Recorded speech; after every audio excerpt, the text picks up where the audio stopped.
নবীরা কোনোদিন ভুলও করতে পারে না। নবীরা যদি কখনো কোনো ভুল করেন না, বরং যেটা আমাদেরকে ভুল মনে হয় ওটাও আমাদের জন্য রহমত। সুবহানাল্লাহ সুবহানাল্লাহ। নবী মুস্তাফা সাল্লাল্লাহু আলাইহি সাল্লামের মাধ্যম দিয়ে যদি কোনোটা আমাদেরকে মনে হয় ভুল, মানে ভুল খাতায় পয়গম্বরই মনে হয়, ওটা আমাদের জন্য রহমত। আমি একটা উদাহরণ দিচ্ছি, সহিহুল বুখারী। এই দেখুন সহিহুল বুখারী শরীফের হাদিস, যে হাদিসটা আমি এখন পড়ছি এটা অনেক লম্বা, তাই আমি বের করলাম না। এই হাদিসের এই বুখারী শরীফের মধ্যে মোটামুটি 6 জায়গার মধ্যে হাদিসটা আছে, যেটা আমি এখন পড়ছি। কয় জায়গার মধ্যে? তাদের ধারণা পাপী অবস্থায় জন্মগ্রহণ করে, কিন্তু আমাদের ধারণা কি গো? আল্লাহ পাক একজন মানুষকে নিষ্পাপ অবস্থায়, একদম গুনাহমুক্ত অবস্থায় দুনিয়াতে পাঠায়, এবং আমরা শয়তানের চক্রান্তে পড়ে, আত্মার ষড়যন্ত্রে মানুষ গুনাহের মধ্যে লিপ্ত হয়ে যায়। মানুষ অনেক গুনাহ করে বসে, কিন্তু একমাত্র দুনিয়াতে নিষ্পাপ অবস্থায় একজনই থাকেন। তেনারা কারা? একমাত্র মহান নবীগণ। সুবহানাল্লাহ। আল্লাহ পাকের নবীগণ হচ্ছেন নিষ্পাপ, আর আল্লাহর ফেরেশতা তো নিষ্পাপ বটেই। কিন্তু দুনিয়াতে যে সমস্ত ব্যক্তিদেরকে আল্লাহ দুনিয়ায় পাঠিয়েছেন, জিন এবং মানব, কারণ নবীরাও মানব হন, মহামানব হন, নূরি বাশার হন, তো নবীগণ হচ্ছেন নিষ্পাপ, এর মধ্যে কোনো সন্দেহ নেই। এটা আমাদের আকীদা। আকীদা রাখেন না? রাখেন না? এটা আমাদের আকীদা। কেন? আজকে আমরা দয়ান নবীর জীবনী পড়ছি, দয়ান নবীর জীবনীর জলসা শুনছি, দয়ান নবীর সিরাতে মুস্তাফা সাল্লাল্লাহু আলাইহি ওয়াসাল্লাম শোনার জন্য আপনারা বসে আছেন। দয়ান নবী হচ্ছেন নিষ্পাপ। এই একটা আলাদা টপিক, ঘন্টার পর ঘন্টা আলোচনা করা সম্ভব। আমি দু একটি ইঙ্গিত আপনাদেরকে দিয়ে যাচ্ছি। নবীগণ কখনো পাপী হন না, নাউজুবিল্লাহ। অনেক ব্যক্তি এমন আছে যারা আমাদের নবীকেও 40 বছর পর্যন্ত পাপী ধারণা করে, বলুন নাউজুবিল্লাহ। নাউজুবিল্লাহ। অনেক সময় হয় না যে হুজুর আপনি জলসায় সিরাতুন নববী নিয়ে আলোচনা করুন। অনেকে আমাকে বিভিন্ন জায়গাতে বলে, হুজুর নবীর জীবনী নিয়ে আলোচনা করবেন, কাউকে কিছু বলার দরকার নাই। আমি তো কাউকে কিছু বলছি না, কেউ কিছু বললে তার উত্তর তো দিতে হবে। হ্যাঁ, কেউ যদি বলে আমাদের নবী 40 বছর পরে নবী হয়েছেন, 40 বছর পর্যন্ত নবীর পাপ হয়েছে, বলুন নাউজুবিল্লাহ। নাউজুবিল্লাহ মিন জালিক। এর উত্তর দিলে কি আমরা কাউকে কিছু বলছি বাপ? হ্যাঁ, এর উত্তর দিলে কি বলা হবে যে কাউকে কিছু বলছি না? এর উত্তর শোনা দরকার আছে না নাই? এটা আমাদের ইমানের অংশ, এটা জানতে হবে, শিখতে হবে, বুঝতে হবে। সে যেখানেই হোক, বিভিন্ন জায়গায় বিভিন্ন জলসাতে আমরা যাই, তো ওনাদের উদ্দেশ্য ভালো, যাতে কোনো রকমের সমস্যা না ক্রিয়েট করে কেউ, যাতে আমরা জলসার মাধ্যমে সুন্দরভাবে এক ইউনিটি বজায় রাখি। আমরাও তো চাই ঐক্যবদ্ধতার সাথে জীবন যাপন করতে। মনে রাখবেন, দয়ান নবীর যুগে কেউ নবীকে পাপী বলেনি, দয়ান নবীর যুগেও কেউ নবীকে পাপী বলেনি। আবু জেহেল নবীকে পাপী বলতে পারেনি, আবু লাহাব নবী মুস্তাফাকে পাপী বলেনি। কিন্তু আজকের যুগে মানুষ নবী মুস্তাফাকে পাপী বলেছে না বলে না? তা ইউনিটিটা আমরা নষ্ট করছি না তারা? হ্যাঁ, ইউনিটিটা আমরা নষ্ট করছি না যারা এই ধরনের প্রশ্ন করছে তারা? তো আমাদের জলসার মাধ্যমে এগুলো উত্তর দেব, তবে তো এই ছোট্ট ছোট বাচ্চাগুলো যখন বড় হবে তারা যেন সঠিক আকীদা নিয়ে বড় হয়। হ্যাঁ কিনা গো? উত্তর শোনেন। যারা বলেন দয়ান নবী 40 বছর পরে নবী হয়েছেন, তাই 40 বছর পর্যন্ত কোনো পাপ হওয়াটা সম্ভব, আমি বলবো দয়ান নবী 40 বছর পর্যন্ত কোরআনকে জীবনে বাস্তবায়ন করে দেখিয়েছেন, আর 40 বছর পরে কোরআনকে পড়ে শুনিয়েছেন। সুবহানাল্লাহ সুবহানাল্লাহ। দয়ার রাসূল 40 বছর পর্যন্ত কোরআনের উপরে আমল করে জনগণকে, উম্মতিকে দেখিয়েছেন, আর 40 বছর পরে কোরআনকে মুখে পড়ে শুনিয়েছেন। বলুন সুবহানাল্লাহ। तो ये मत कहना कि 40 साल तक गुनाह सरजद हो सकता है, नाऊज़ु बिल्लाहि मिन ज़ालिक, ऐसा कोई अकीदा रखने वाला कभी भी मुसलमान नहीं हो सकता। 40 साल तक कुरान पर अमल फरमाया, 40 साल के बाद कुरान पढ़ के सुनाया। এবার বলি, দয়ান নবী, আমাদের নবী ছাড়া অন্যান্য নবীগণও কোনোদিন গুনাহ করতে পারে না, কারণ নবীদের মধ্যে ওই জিনিসটা আল্লাহ রাখেইনি যে গুনাহ করবে। নবীরা কোনোদিন ভুলও করতে পারে না। নবীরা যদি কখনো কোনো ভুল করেন না, বরং যেটা আমাদেরকে ভুল মনে হয় ওটাও আমাদের জন্য রহমত। সুবহানাল্লাহ সুবহানাল্লাহ। নবী মুস্তাফা সাল্লাল্লাহু আলাইহি সাল্লামের মাধ্যম দিয়ে যদি কোনোটা আমাদেরকে মনে হয় ভুল, মানে ভুল খাতায় পয়গম্বরই মনে হয়, ওটা আমাদের জন্য রহমত। আমি একটা উদাহরণ দিচ্ছি, সহিহুল বুখারী। এই দেখুন সহিহুল বুখারী শরীফের হাদিস, যে হাদিসটা আমি এখন পড়ছি এটা অনেক লম্বা, তাই আমি বের করলাম না। এই হাদিসের এই বুখারী শরীফের মধ্যে মোটামুটি 6 জায়গার মধ্যে হাদিসটা আছে, যেটা আমি এখন পড়ছি। কয় জায়গার মধ্যে?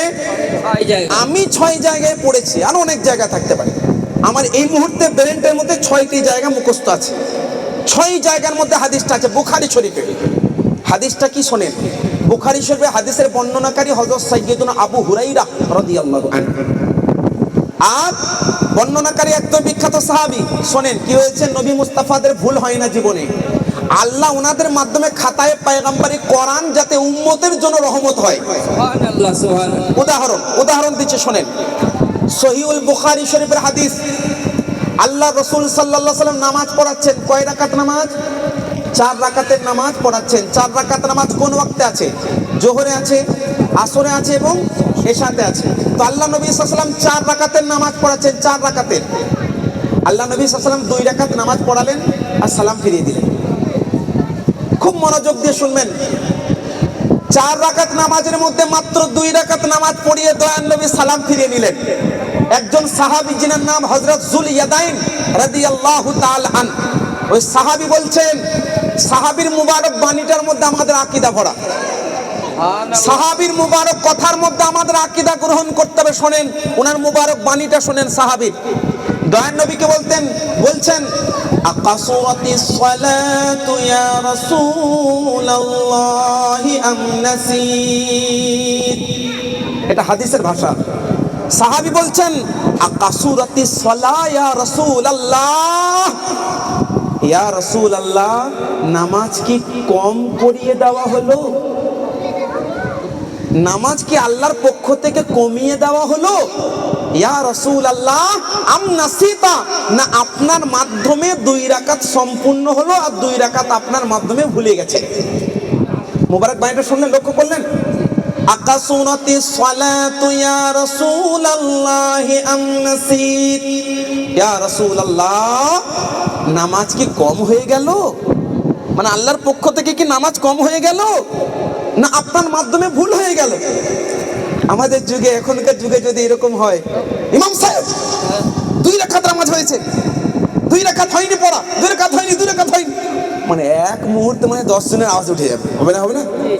আমার মুসল্লিগণ আলহামদুলিল্লাহ শিক্ষিত, অভিজ্ঞ, যিনাদেরকে আমি এতটুকু জ্ঞান প্রদান করেছি আল্লাহর রহমতে, যে তেনারা এটা বলবেন না। কিন্তু বিভিন্ন জায়গায় হয় না হ্যাঁ, বিভিন্ন মুসল্লিরা কি করে, এ হুজুর, ইমাম সাহেব 2 রাকাত কম হলো, 2 রাকাত কম হলো, 2 রাকাত, আর 2 রাকাত নামাজ হয়ে যেত, এ কি হলো ইমাম সাহেব ভুলে গেল নাকি? নানান কথা হবে না। সাহাবীর দরবারে আমল শিখুন। আল্লাহ নবীর সাহাবী বলছেন, আকাসুরাতিস সালা ইয়া রাসূলুল্লাহ, ইয়া রাসূলুল্লাহ নামাজ কি কম করিয়ে দেওয়া হলো?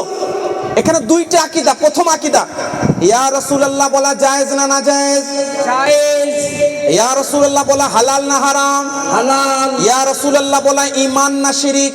ঈমান। যদি কেউ বলে ইয়া রাসূলুল্লাহ বলা শিরিক, বলবো বুখারীতে আছে। বলবেন কে বলেছে? সাহাবী বলেছে। তো ইয়া রাসূলুল্লাহ বলা সাহাবীদের কথা, ये बोलिए साहबी साहबाए किराम की बोली है जो हम कहते हैं। সুবহানাল্লাহ সুবহানাল্লাহ। ইয়া রাসূলুল্লাহ বলে আহ্বান করা, দয়ান নবীকে ইয়া রাসূলুল্লাহ বলে সম্বোধন করা আমাদের বাড়ির ঘরের কিতাবে লেখা নেই। সাহাবী হযরত যুল ইয়াদাইন রাদিয়াল্লাহু আনহুর মুবারক কথা। সুবহানাল্লাহ সুবহানাল্লাহ। এটা একজন সাহাবী বলেননি। দয়ান নবীর পেছনে কতজন নামাজ পড়তেন বলেন? অতজন সাহাবীদের মাঝখানে যুল ইয়াদাইন রাদিয়াল্লাহু তাআলা আনহু বললেন, আকাসুরাতিস সালাতু ইয়া রাসূলুল্লাহ। সুবহানাল্লাহ সুবহানাল্লাহ। কেউ বললেন না এটা শিরিক, দয়ান নবীও বললেন না, হে ইয়া রাসূলুল্লাহ বলুন এটা শিরিক, এটা শিরিক। হ্যাঁ, আল্লাহ নবী কি করলেন? চুপ হয়ে গেলেন। তাহলে বোঝা গেল ইয়া রাসূলুল্লাহ বলা জায়েজ। কি বলেন? জায়েজ। 2 নম্বর, আল্লাহ নবী সাল্লাল্লাহু আলাইহি সাল্লামের সাহাবী এটা বলার পরে হাদিসের মধ্যে আছে, তারপরে আল্লাহ নবী শেষ 2 রাকাত নামাজ সম্পন্ন করলেন। আমি 1 ক্যামেরা 1 রেকর্ড আপনাদের সামনে বলছি, আল্লাহ নবী নতুন করে নিয়ত বাঁধেননি, নতুন করে ইকামতও দেননি, পুনরায় আবার নামাজ পড়িয়ে দিলেন। নামাজের ভিতরে কথা বললে নামাজ হয় না নামাজ ভেঙে যায়? জোরে বলুন। ভেঙে যায়। এখানে সাহাবী বললেন আকা সুনাতি সালাতু ইয়া রাসূলুল্লাহ আম নাসিত, কথা বলছেন, এটা কথা তো, এটা তো কথা, মানে বাংলাটা আরবি কথা, আমি বাংলা বলছি। ইয়া রাসূলুল্লাহ, নামাজ কি কম হয়ে গেল না ভুলে গেলেন? এটা কথা তো নাকি? এটা কথা তো। এরকম কথা যদি আপনারা আমাকে বলেন, ইমাম সাহেব কেন, ইমাম সাহেব 2 রাকাত কম হয়ে গেল, এই নামাজ পড়লে তো আমাকে আবার দ্বিতীয়বার আবার নিয়ত বেঁধে নামাজ পড়তে হতো নাকি 4 রাকাত? আল্লাহ নবী করলেন না। কেন? কারণ সাহাবীরা জানতেন নবীর সঙ্গে নামাজে বাক্য লাভ করে নামাজ ফাসেদ হয় না, নামাজ কামেল হয়। সুবহানাল্লাহ সুবহানাল্লাহ। यानी मुस्तफा से हम कलामी करना ये आईने ईमान है, आईने नमाज है, नमाज की कमाल है, नमाज का फसाद हरगिज नहीं हो सकता।